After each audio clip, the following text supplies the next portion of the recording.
નમસ્કાર મિત્રો, આજે આપણે જાણીશું કે નાગપાંચમ શા માટે ઉજવવામાં આવે છે। તો આવો મિત્રો જાણીએ।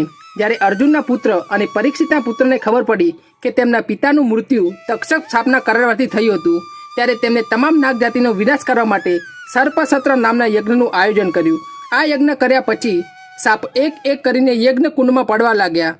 આ જોઈને તક્ષક સાપ ડરીને ભાગી ગયો અને ઇન્દ્રદેવના સિંહાસન પાછળ સંતાઈ ગયો। જ્યારે તક્ષકનું નામ લઈને યજ્ઞનો પ્રારંભ કર્યો ત્યારે નાગના રક્ષણ માટે ઋષિ આસ્તિકે યજ્ઞને રોકી દીધો। તક્ષકને અગ્નિની ગરમીથી બચાવવા માટે ઋષિએ તેના પર કાચું દૂધ નાખ્યું। આ રીતે તક્ષક અને નાગવંશ બચી ગયો।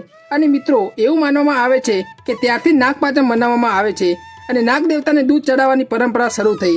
તો મિત્રો, તમે પણ નાગ દેવતાને માનતા હોય તો અમારા આ વિડીયોને શેર કરો અને અમારી યુટ્યુબ ચેનલને સબસ્ક્રાઈબ કરવાનું ના ભૂલશો।